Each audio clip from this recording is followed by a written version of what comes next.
Lamentations. Chapter 1. How deserted lies the city, once so full of people. How like a widow is she who once was great among the nations. She who was queen among the provinces has now become a slave. Bitterly she weeps at night, tears are upon her cheeks. Among all her lovers there is none to comfort her. All her friends have betrayed her. They have become her enemies. After affliction and harsh labor, Judah has gone into exile. She dwells among the nations. She finds no resting place. All who pursue her have overtaken her in the midst of her distress. The roads to Zion mourn, for no one comes to her appointed feasts. All her gateways are desolate. Her priests groan, her maidens grieve, and she is in bitter anguish. Her foes have become her masters. Her enemies are at ease. The Lord has brought her grief because of her many sins. Children have gone into exile, captive before the foe. All the splendor has departed from the daughter of Zion. Her princes are like deer that find no pasture. In weakness they have fled before the pursuer. In the days of her affliction and wandering, Jerusalem remembers all the treasures that were hers in days of old. When her people fell into enemy hands, there was no one to help her. Her enemies looked at her and laughed at her destruction. Jerusalem has sinned greatly, and so has become unclean. All who honored her despise her, for they have seen her nakedness. She herself groans and turns away. Her filthiness clung to her skirts. She did not consider her future. Her fall was astounding. There was none to comfort her. Look, O Lord, on my affliction, for the enemy has triumphed. The enemy laid hands on all her treasures. She saw pagan nations enter her sanctuary, those you had forbidden to enter your assembly. All her people groan as they search for bread. They barter their treasures for food to keep themselves alive. Look, O Lord, and consider, for I am despised. Is it nothing to you, all you who pass by? Look around and see. Is any suffering like my suffering that was inflicted on me, that the Lord brought on me in the day of his fierce anger? From on high he sent fire, sent it down into my bones. He spread a net for my feet and turned me back. He made me desolate, faint all the day long. My sins have been bound into a yoke. By his hands they were woven together. They have come upon my neck, and the Lord has sapped my strength. He has handed me over to those I cannot withstand. The Lord has rejected all the warriors in my midst. He has summoned an army against me to crush my young men. In his winepress, the Lord has trampled the virgin daughter of Judah. This is why I weep, and my eyes overflow with tears. No one is near to comfort me, no one to restore my spirit. My children are destitute because the enemy has prevailed. Zion stretches out her hands, but there is no one to comfort her. The Lord has decreed for Jacob that his neighbors become his foes. Jerusalem has become an unclean thing among them. The Lord is righteous, yet I rebelled against his command. Listen, all you peoples. Look upon my suffering. My young men and maidens have gone into exile. I called to my allies, but they betrayed me. My priests and my elders perished in the city while they searched for food to keep themselves alive. See, O Lord, how distressed I am. I am in torment within, and in my heart I am disturbed, for I have been most rebellious. Outside the sword bereaves, inside there is only death. People have heard my groaning, but there is no one to comfort me. All my enemies have heard of my distress. They rejoice at what you have done. May you bring the day you have announced, so they may become like me. Let all their wickedness come before you. Deal with them as you have dealt with me. Because of all my sins, my groans are many, and my heart is faint. Chapter 2. How the Lord has covered the daughter of Zion with the cloud of his anger. He has hurled down the splendor of Israel from heaven to earth. He has not remembered his footstool in the day of his anger. Without pity, the Lord has swallowed up all the dwellings of Jacob. In his wrath he has torn down the strongholds of the daughter of Judah. He has brought her kingdom and its princes down to the ground in dishonor. In fierce anger, he has cut off every horn of Israel. He has withdrawn his right hand at the approach of the enemy. He has burned in Jacob like a flaming fire that consumes everything around it. Like an enemy he has strung his bow. His right hand is ready. Like a foe he has slain all who were pleasing to the eye. He has poured out his wrath like fire on the tent of the daughter of Zion. The Lord is like an enemy. He has swallowed up Israel. He has swallowed up all her palaces and destroyed her strongholds. He has multiplied mourning and lamentation for the daughter of Judah. He has laid waste his dwelling like a garden. He has destroyed his place of meeting. The Lord has made Zion forget her appointed feasts and her Sabbaths. In his fierce anger, he has spurned both king and priest. The Lord has rejected his altar and abandoned his sanctuary. He has handed over to the enemy the walls of her palaces. They have raised a shout in the house of the Lord as on the day of an appointed feast. The Lord determined to tear down the wall around the daughter of Zion. He stretched out a measuring line and did not withhold his hand from destroying. He made ramparts and walls lament. Together they wasted away. Her gates have sunken to the ground. Their bars he has broken and destroyed. Her king and her princes are exiled among the nations. The law is no more, and her prophets no longer find visions from the Lord. The elders of the daughter of Zion sit on the ground in silence. They have sprinkled dust on their heads and put on sackcloth. The young women of Jerusalem have bowed their heads to the ground. My eyes fail from weeping. I am in torment within. My heart is poured out on the ground because my people are destroyed, because children and infants faint in the streets of the city. They say to their mothers, "Where is bread and wine?" as they faint like wounded men in the streets of the city, as their lives ebb away in their mother's arms. What can I say for you? With what can I compare you, O daughter of Jerusalem? To what can I liken you that I may comfort you, O virgin daughter of Zion? Your wound is as deep as the sea. Who can heal you? The visions of your prophets were false and worthless.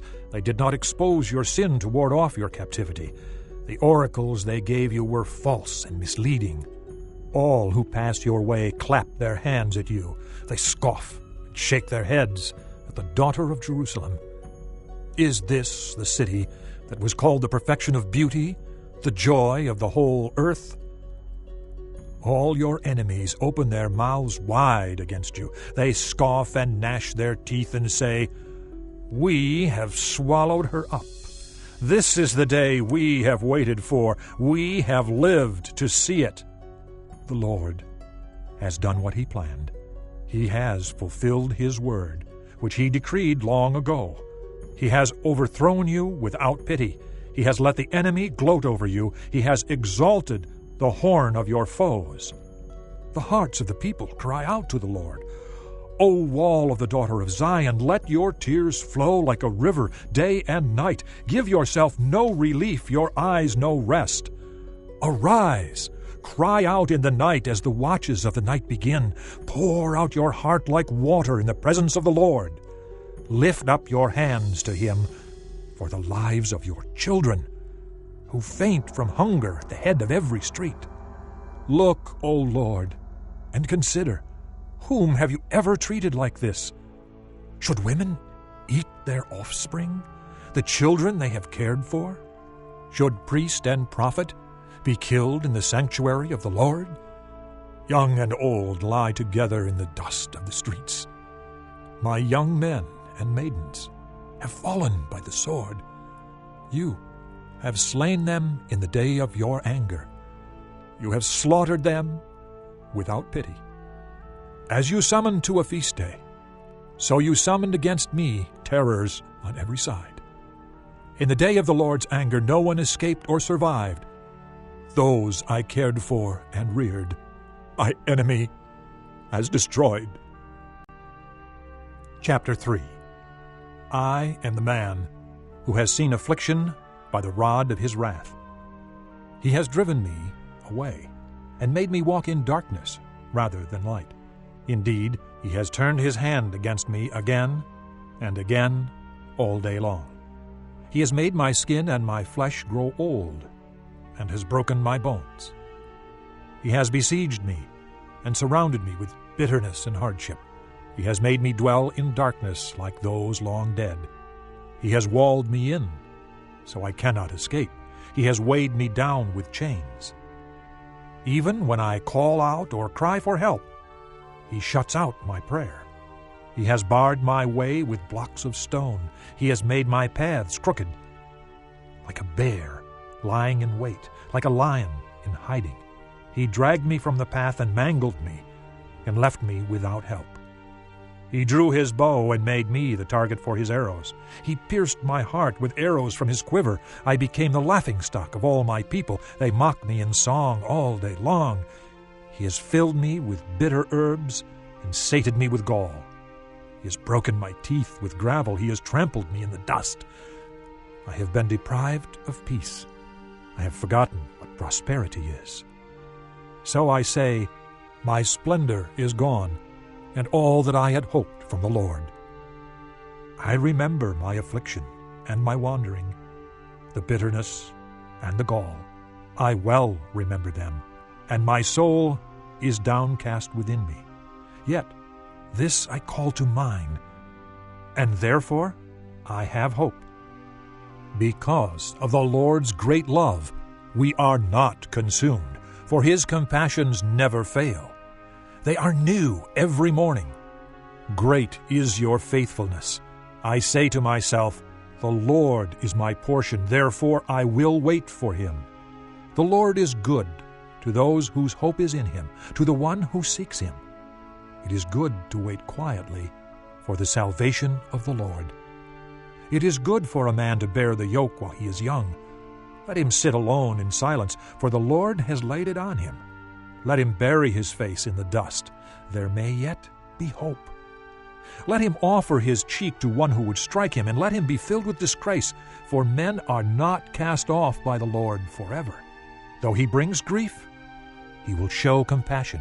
So great is his unfailing love. For he does not willingly bring affliction or grief to the children of men, to crush underfoot all prisoners in the land, to deny a man his rights before the Most High, to deprive a man of justice. Would not the Lord see such things? Who can speak and have it happen if the Lord has not decreed it? Is it not from the mouth of the Most High that both calamities and good things come? Why should any living man complain when punished for his sins? Let us examine our ways and test them, and let us return to the Lord. Let us lift up our hearts and our hands to God in heaven and say, we have sinned and rebelled, and you have not forgiven. You have covered yourself with anger and pursued us. You have slain without pity. You have covered yourself with a cloud so that no prayer can get through. You have made us scum and refuse among the nations. All our enemies have opened their mouths wide against us. We have suffered terror in pitfalls, ruin and destruction. Streams of tears flow from my eyes, because my people are destroyed. My eyes will flow unceasingly, without relief, until the Lord looks down from heaven and sees. What I see brings grief to my soul, because of all the women of my city. Those who were my enemies without cause hunted me like a bird. They tried to end my life in a pit and threw stones at me. The waters closed over my head, and I thought I was about to be cut off. I called on your name, O Lord, from the depths of the pit. You heard my plea. Do not close your ears to my cry for relief. You came near when I called you, and you said, "Do not fear." O Lord, you took up my case. You redeemed my life. You have seen, O Lord, the wrong done to me. Uphold my cause. You have seen the depth of their vengeance, all their plots against me.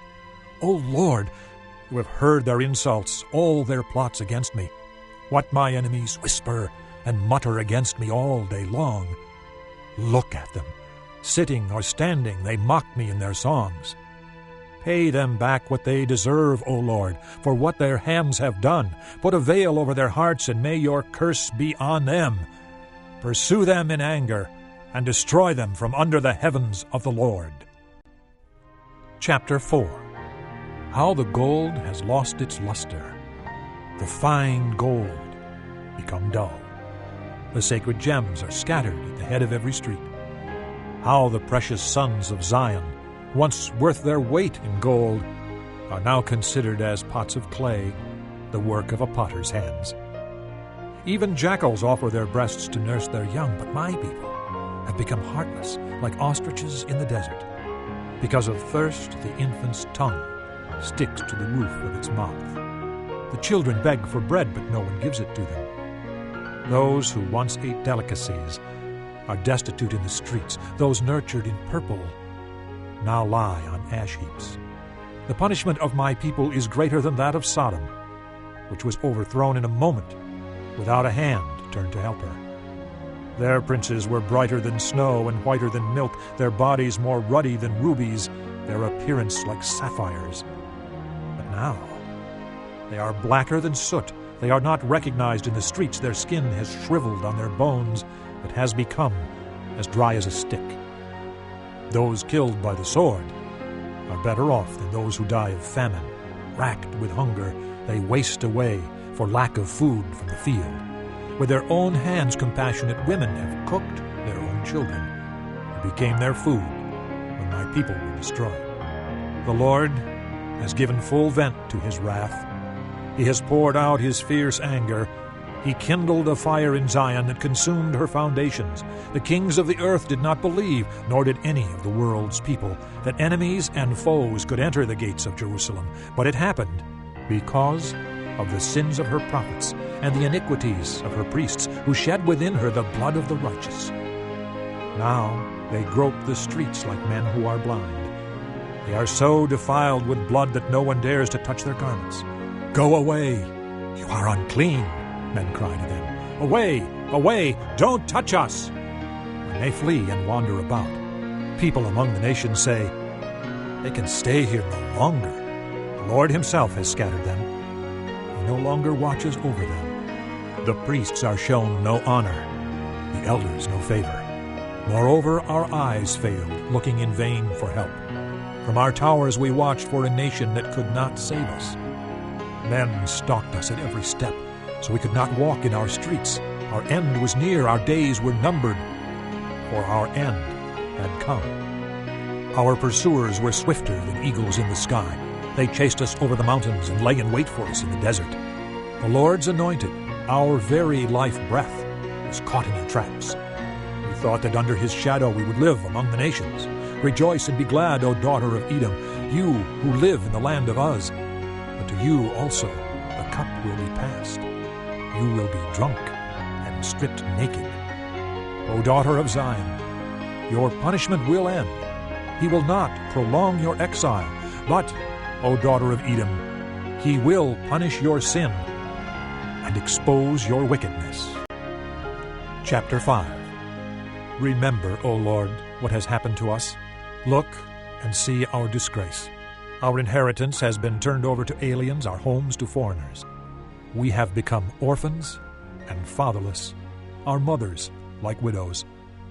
We must buy the water we drink. Our wood can be had only at a price. Those who pursue us are at our heels. We are weary and find no rest.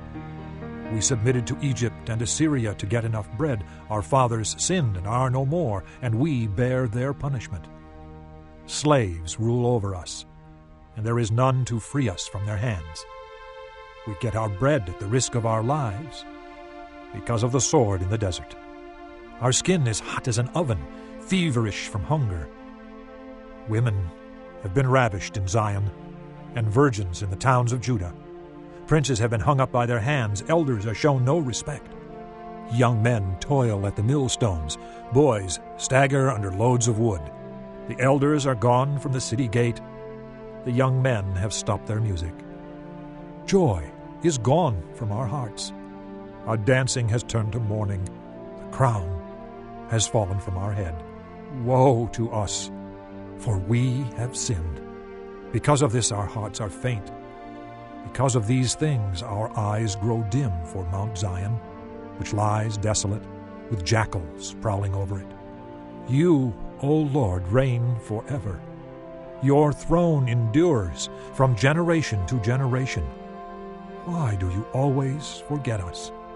Why do you forsake us so long? Restore us to yourself, O Lord, that we may return. Renew our days as of old, unless you have utterly rejected us and are angry with us beyond measure.